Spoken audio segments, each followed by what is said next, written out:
Pak Ustadz, kalau Pak Ustadz ketemu sama dukun berani nggak? Nah persoalan saya apa kok saya bisa berani atau tidak kan begitu ya. Kalau sama dukun berani nggak? Lah kalau dukun itu hanya dukun di depan saya, dia baru ngopi, makan gorengan nggak? Saya ngapain kan gitu. Kecuali memang ada persoalan dengan saya kan gitu ya. Nah ini beda saya tanya. Iya. Kalau maunya Pak Ustadz datangin dukun, lah terus ngapain saya datangin dukun? Kan saya tanya juga. Ya, Menawarin vlog gitu. datangin dukun nanti terus ditaklukkan biar dia kembali ke jalan Allah Ta'ala. Ya kan nggak harus dengan berantem kan gitu. Dikasih tahu itu kalau dukun itu paham ya nanti Allah akan memberikan hidayah, bukan kita memaksa dia untuk mendapatkan hidayah. Kan bisa dengan kekerasan, iya kekerasan kalau langsung bersentuhan dengan saya. Malah takutnya dia jadi dendam. Ya jadi dendam. Jadi berkepanjangan nanti. Ya kalau yang jadi dendam itu akhirnya hanya kepada kita lah. Kalau maunya dukun itu pintar dikit, dia nyarinya ke anak istri. Wong saya juga pernah ditelepon sama temen yang notabene ya temen itu ya agak bisa lah, temen aja, temen artis. Nah anaknya diganggu sama jin. Nah saya ya mikirnya dia cuma lah kamu itu kan punya ilmu, jadi kalau jin itu anggap aja nggak berani sama kamu, tapi sama anakmu kan berani dia. Nah, dia belum sampai ke arah sana. Jadi ya kalau anaknya ini tidak diganggu dengan jin, anaknya itu dijambak, dijatuhin, dijegal, ditabrakin, dinyonyorin, dipukul tembok, dipukul seperti itu dengan jin. Anaknya masih kecil, kasihan sih sebenarnya. Tapi kan dia sendiri praktisi gitu. Jadi kan ya saya nggak bisa ngomong, itu kan polamu. Ya, berarti itu ada dari sebab itu menimbulkan akibat. Iya seperti itu. Jadi dia nggak pernah punya pikiran, dia untuk dia sendiri. Nah kalau udah begitu gimana? Ya memang sih saya diizinkan oleh Allah Ta'ala mampu lah yang gitu. Nah tapi kan kamu sendiri kan bermasalah sebenarnya. Jadi saya yang begitu itu malah nggak tertarik saya. Kamu sendiri bermasalah. Coba tanya anakku begini Ustaz, apa kesalahan saya? Nah tanyalah begitu, nanti saya jawab. Tapi kalau tolong anak saya digini-gini sama jin Ustaz, tolong dibantu dihilangin ya. Saya mau ngomong apa ya? Saya kan dakwah, jadi nggak sekedar ngobatin ya. Padahal dia ada di titik yang menyebabkan kayak seperti itu. Iya. Maaf nih, aku sekarang di perasaannya gini. Kan tadi kita ngomongin ketika kita ada sebab dari ada sebab pasti ada akibatnya. Nah dari sebab-sebab orang-orang yang tadi Mas Ubi bilang medsos. Iya, medsos dengan perilaku yang Seperti kurang baik itu. ataupun pada saat dia berkata dia tidak baik segala macam. Itu kira-kira akibatnya gambarannya kayak apa sih Pak? Jadi gini, jadi mereka itu orang kalau namanya artis yang memang dengan culunnya dia mengumbar sesuatu hal yang dengan culun ya mengumbar sesuatu hal atau gambaran yang menjadikan orang itu ribut. Culun itu nggak tahu agama, ya dia tetap akan mendapatkan sesuatu yang kurang lebihnya mirip-mirip seperti itu. Kalaupun itu terekspos, ya bisa aja sebenarnya dia dengan orang tuanya itu dia sering melanggar sejak dulu. Kalau dinasihatin agak susah. Nah orang tuanya sudah memberikan nasihat tapi kayaknya emang susah. Tapi orang tuanya bisa aja mendoakan agar si anak tersebut itu, anak itu menjadi anak yang soleha, sehingga tanpa sengaja atau memang dia sengaja dan tanpa sengaja dia menguploadnya sendiri barangkali ya. Itulah yang terbaca. Jadi karena apa ya, bisa aja itu karena doa orang tuanya agar anaknya menjadi soleha atau soleh umpama. Sehingga dengan begitu ada dua nih, dia malu nggak? Pasti malu. Setelah malu mau kembali ke jalan Allah apa enggak? Kan hanya begitu. Kalau dia itu malu, kemudian kayaknya ini adem nih sudah 2 minggu, 3 minggu, 1 bulan adem umpamanya. Nah, dia merasa nggak malu lagi. Nah, berarti dia dari petunjuk Allah seperti itu, dia nggak bisa belajar. Dia nanti pasti akan mengulang lagi. Dan orang yang seperti itu biasanya dia melakukan sesuatu yang nggak ada orang itu lebih biasanya. Biasanya gitu. Nah, didukung oleh doa orang tuanya sehingga muncullah yang belum berlebih tapi ya kurang baik lah istilahnya. Berarti bukan dari pelakunya doang ya, berarti ada unsur orang tua juga. Ada, semuanya itu akan Sampai terkoneksi. itu Allah tuh nge-set sedemikian Allah rupa itu ya, nge-set dengan sedemikian rupanya. Jadi nggak segampang. Oh itu karena Allah, iya semuanya karena Allah. Tapi kamu tahu nggak kerja, salah satu kerja yang bisa kita kategorikan seperti itu? Atau orang yang bersumpah. Nih mamanya Mas Bobi nih, kan kita sering tuh ada orang atau di sini di ruangan saya ada orang yang kakinya kecil. Iya. Dagingnya Habis. gitu ya. Itu karena orangnya itu bersumpah, pernah bersumpah khususnya dengan orang tuanya, dia marah dan bersumpah, aku tidak mau meminta bantuan lagi kepada orang tua mamanya ya. Nah orang seperti itu nanti dia akan membayar di hadapan Allah. Nah, salah satunya kalau dia dikasih waktu untuk tobat, dia nggak bisa tobat nanti karena dia sejak kecil dulu dinafkahi sama orang tua, disusuin sama orang tuanya, dikasih makan, dikasih dididik ini. Nah itu yang berhubung dengan keluarga itu kaki. Nah biasanya kakinya dikecilkan oleh Allah. Nah orang itu nggak akan tahu, oh, kok bisa begitu? Lah itu cara Allah itu begitu. Makanya yang kakinya kecil itu diobatkan ke rumah sakit di dunia nggak bisa, itu nggak ketemu. Gitu. Ya tahu aja ini pembuluh darahnya menyempit, ini sarafnya mati, makanya seperti itu. Itu nggak boleh kayak orang namanya bilang, aku dengan ditagih utang enggak 3 juta umpamanya, aku enggak akan melarat nih umpamanya. Kemudian aku enggak akan minta ke kamu makan, enggak minta ke kamu untuk hidup. Ini kan bersumpah. Sumpah ini muncul karena apa? Karena dia terganggu dengan sesuatu. Padahal sesuatu itu dimunculkan oleh Allah Ta'ala hanya menguji seberapa dia itu dapat dekat dengan Allah itu. Kan begitu kayak mamanya Mas Bobi. Mas Bobi itu mamanya begini, Mas Bobi itu mamanya kan artis papan tengah atas kan siraman kolbu muncul terus ya, berarti ya cukup artis layar gelas papan atas lah sekarang katanya. Gitu. Amin ya.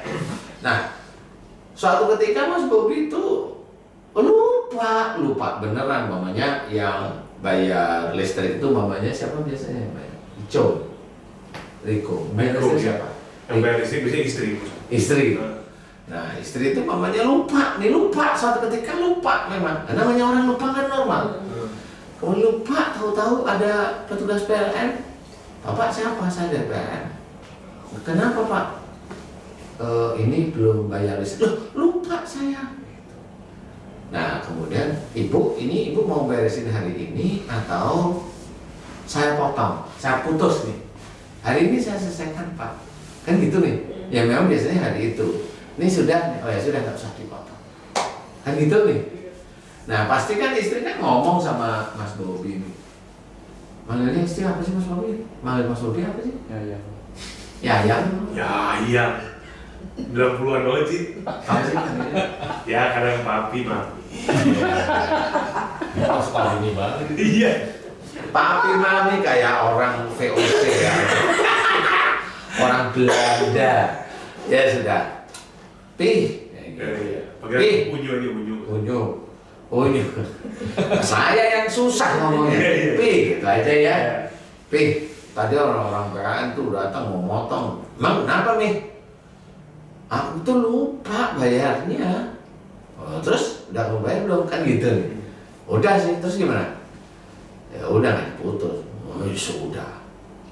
Sekarang Mas Bobi, kenapa kamu lupa? Namanya juga lupa. Ringan aja. Ya sudah. Tapi itu kan nggak perlu masuk ke IG-nya Mas Bobi gitu loh istilahnya. Ngerti ya maksudnya? Itu kan masalah ringan aja. Iya. Hanya belum bayar 3 juta atau 4 juta atau 5 atau 10 juta itu hanya inilah. Kan sebulan lebih dari 5 juta ya? Hah? Insya Allah kan dijawab bener ya. Lah insya Allah bener, hanya cuma lupa. Maksudnya Mas Bobi paling hanya ngomong, iya Mi, itu ujian, kamu marah nggak? Kagak Pi. Walhamdulillah. Itu ujian, kenapa? Kamu dilupain juga sama Allah Ta'ala kali ya. Kali juga kamu ngomong ke saya juga, kali saya terpengaruh juga enggak gitu. Enggak taunya, kamu terpengaruh nggak Pi? Kagak. Kenapa nggak terpengaruh? Lah karena yang bayar listrik kamu, jadi saya nggak terpengaruh. Jadi itu diselesaikan dengan santai gitu. Ketika ada tetangga lewat nggak sengaja nguping, terus ngomong ke tetangga yang lain, oh itu Mbak Kia, ini telat nih bayar listriknya, apa jangan-jangan lagi corona begini, gimana gitu. Nah ketika mendengar itu sebenarnya yang paling enak tuh gimana Pak Ustadz tuh? Itu ujian juga kan? Lah sebenarnya itu gini, aduh, inilah perjalanan la haula wala quwata illa billah ini harus diketahui. Artinya tidak ada daya dan kekuatan apapun yang terjadi kecuali atas izin Allah. Itu ketahui dulu deh artinya. Lah maksudnya gimana? Nah, pada waktu ada orang datang ke rumahnya Mas Bobi mau mutus PLN orang itu karena kelalaian Mbak Kia yang nggak bisa disalahkan juga. Kan betul ya? Manusia lah. Kelalaian Mbak Kia normal, Mas Bobi ya sibuk di siraman kolbu. Kemudian ada tetangga tahu, kemudian ngomong, kemudian sampai kedengar Mas Bobi atau Mbak Kia. Itu kan hanya ujian. Tetangga tahu berarti itu menguji keluarga Mas Bobi. Kalau dengan kondisi yang seperti itu atau ketemu dengan tetangga, di mana tetangga itu nanti juga akan kedengar sama Mbak Kia dengan Mas Bobi, kan tinggal emang ya. Tidak ada daya dan kekuatan apapun terjadi kecuali atas izin Allah. Berarti tetangga itu tahu. Berarti kalau tahu sampai kita mendengar itu atas izin Allah kan begitu. Benar nggak sih? Kalau atas izin Allah, ya sudah diterima. Nah, nanti kalau dia ngomong nggak enak, udah biarin aja kan gitu. Enak nggak enak itu kan tergantung manusia aja. Kalau kita itu tetap bersyukur dengan keadaan seperti ini. Kita nggak mungkin bisa nutup semua mulut orang. Nggak mungkin bisa lah, kayak sudah lah.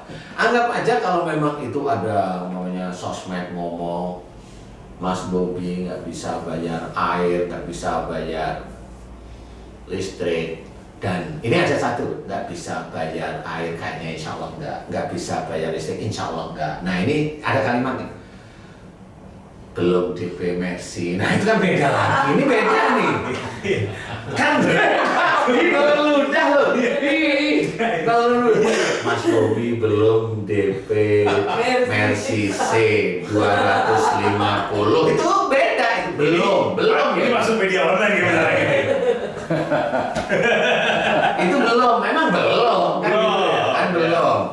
Jadi itu beda-beda. Jadi kalau sudah begitu, itu senyum aja. Karena apa? Kan kita lihat kalau memang itu sesuatu bahan gunjingan, ya kita nggak bisa menolak. Itu hanya menguji kita aja. Ya senyum-senyum. Nanti kalau ketemu teman-teman artis itu Mas Bobi kan bilang, Bob, kamu begini-begini. Kagak.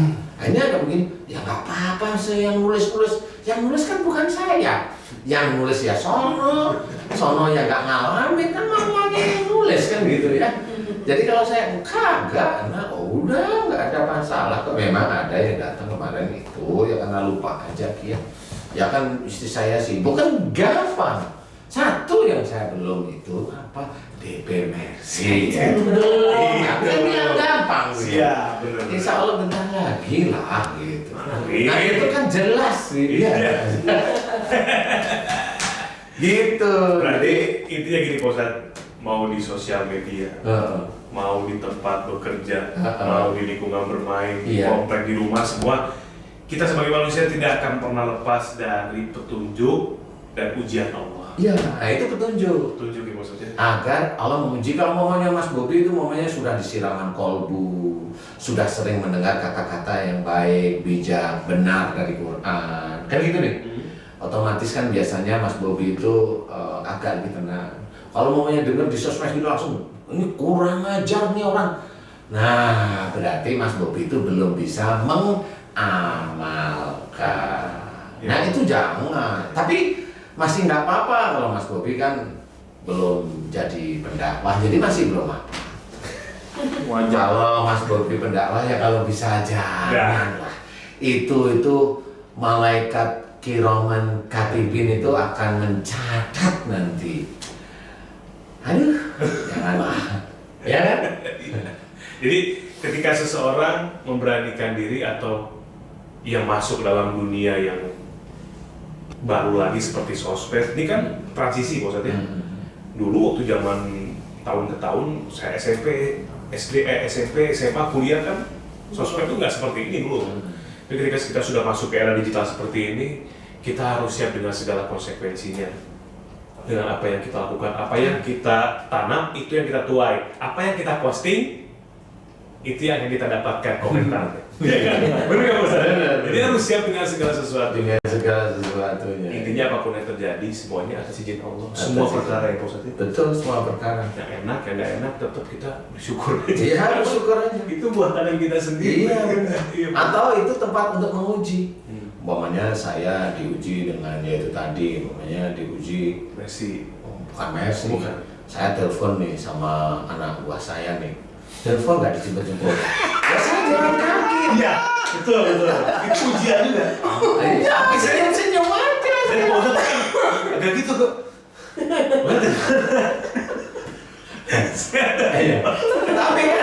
Tapi kan itu ujian. Iya. Lah kalau ujian kan nggak bisa dihadapin. Tol, itu kan nggak bisa. Pakai santai aja. Oh dia juga tidak dalam kondisi yang aneh-aneh. Si anak buah itu ya kondisinya memang lagi ribet. Sudah selesai. Bener nggak sih? Bener nggak sih? Ampun. Lah kan itu normal gitu. Jadi ujian yang harus dihadapi. Umpamanya dia bilang, hah? Jalan kaki? Lah iya, emang kenapa? Senyum nanti Mas Bobi. Mas Bobi itu mikir, Ustaz jalan kaki ya. Jadi memang gak ada masalah. Itulah cara Allah menguji. Nah kan barusan itu gitu. Tapi ya itu memang harus diketahui. Ya memang gak perlu marah, gak perlu jengkel gitu loh. Itu hanya ujian biasa gitu loh. Allah hanya menguji. Ini anak gua ditelepon kemana ya dia ya? Udah kali sibuk dari Bismillah. Ya udah jalan kaki aja. Kalau udah gitu selesai. Bos, bos, ya udah apa-apa. Ya memang nggak ada masalah. Nah itulah namanya ujian. Bisa aja Allah itu menguji kalau sudah dengan orang yang ada di bawah kita. Nah orang yang ada di bawah kita nih, apakah kita itu diuji dengan orang di bawah kita oleh Allah Ta'ala? Apakah kita itu emosi, marah, ataukah itu senyuman? Bahwasanya kalau saya diuji oleh Allah Ta'ala untuk menguatkan kaki-kaki saya. Untuk apa? Kali besok disuruh perang pada saat du'on, ya siapa tahu. Kalau saya mikirnya begitu-begitu aja. Jadi ya ringan, jadi ketemu ya santai. Makanya ketemu sama Mas Bobi tadi ya, lah beneran? Iya nggak apa-apa. Ditanggapi dengan positif, berbaik sangka. Iya tetap berbaik sangka, nggak ada masalah. Harus dengan kepala dingin, nggak perlu kepala dingin, itu mah normal. Kalau kepala dingin kan, nggak usah, itu normal aja. Masya Allah. Kan gitu ya. Jadi ujian itu nggak cuma orang itu, tapi juga mendakwah seperti kita itu memang diuji. Bahkan mungkin lebih daripada yang biasa ya. Oh belum tentu lebih, biasa aja juga bisa dilihat deh. Biasa aja dia yang mampu nggak dia menyelesaikannya walaupun dia dakwah gitu ya, dakwah dengan rasa cinta, kasih dan sebagainya. Pada waktu diuji dengan wah lupa dia ngomong. Di sosmed ngomong nggak karu-karuan. Ya Allah ya Robbi, mudah-mudahan diberi hidayah oleh Allah. Amin. Kan akhirnya mohon maaf nih, orang yang seperti itu dia membuka aibnya sendiri. Betul. Jadi nggak sadar. Jadi makanya kalau kita lingkungan kita ngaji ya harus totalitas belajar. Ya kalau bercanda sih boleh. Iya. Candanya apa sih? Canda. Ini bentar lagi Mas Bobi mau DP Mercy 250. Canda tapi doa. Ini bercanda tapi doa juga. Ya. Saya kalau mau tentang amin. Aminnya ke ini dong, ke sedulur dan sahabat juga. Amin, sedulur sahabat. Aduh, ini kepikiran. Alhamdulillah Pak Ustadz, ini quotes luar biasa pada konten kita kali ini. Apapun yang terjadi, kembalikan lagi kepada Allah. Sosial media itu hanya bagian kecil dari apa yang kita dapatkan, dari apa yang kita tanam. So, siapa main sosmed? Kan gitu ya Pak Devi. Dan bisa membuka aib kita yang kita sendiri tidak sadari. Nah, bahwa aib itu terbuka karena ujian. Nah, itu aja. Betul. Jadi kita harus siap dengan segala konsekuensinya. Apapun yang terjadi, kita ucapkan innalillahi wa inna ilaihi raji'un. Mudah-mudahan hal yang kita dapatkan itu baik buruknya bisa menjadi pengingat untuk kita untuk lebih dekat lagi kepada Allah dan tetap menjaga apa yang Ustaz, akhlak kita ya. Jangan sampai kita jadi seseorang yang lain daripada diri kita sendiri ketika kita di sosial media. Betul sih. Belajar untuk menjadi diri sendiri ya Ustaz. Iya, kalau belajar tentang ilmu Quran bisa aja orang-orang tertentu atau banyak orang itu dimudahkan, tetapi pada waktu mengamalkan itu susah. Itu susah sekali. Intinya adalah bijaklah dalam bersosmed, dan quotes hari ini adalah untuk para penggiat sosial media. Apa yang kau tanam, itu yang kau tuai. Apa yang kau posting, komentar itu yang kau dapat. Apa yang engkau DP, kalau sudah lunas, orang akan bawa pulang barangnya. Iya, luar biasa ini. Ada 2 quote hari ini, Mbak Devi mau tambahin mungkin? Udah. Aduh. Mau ngomong apa tadi? Terima kasih teman-teman seluruh Santan Official Channel. Mudah-mudahan bermanfaat teruntuk yang sedang punya masalah di sosial media, Facebook, Instagram, Twitter, dan lain sebagainya. Sabar ya. Suruh siapa main sosmed? Gitu ya. Tetap doa pada Allah Ta'ala agar diberi hidayah. Udah gitu aja. Betul sekali. Mudah-mudahan bisa jadi ilmu untuk semua, menjadikan kita manusia yang lebih sabar lagi, senantiasa memperbaiki akhlak. Udah simpelnya gini aja lah. Seorang mau jadi matador harus siap untuk bantai. Seorang mau jadi driver harus siap dengan tabrak mobil gitu ya. Seorang yang mau main sosial media harus siap dengan segala polemik dan konsekuensi. Terima kasih Bosan Danu. Terima kasih. Ini gak enak nih kayaknya. Orang sudah mau nyetir mobil harus siap itu tabrak mobil. Nggak mau saya. Harus siap dengan permasalahannya lah. Macet maksudnya. Macet. Ya macet ya. Jangan tabrak mobil lah. Jangan ya. Apalagi mobilnya Mercy. Putih lagi. Ya, belum di DP lagi. Terima kasih. Kalau boleh topik pada Assalamualaikum warahmatullahi wabarakatuh. Waalaikumsalam warahmatullahi wabarakatuh. 3, 2, 1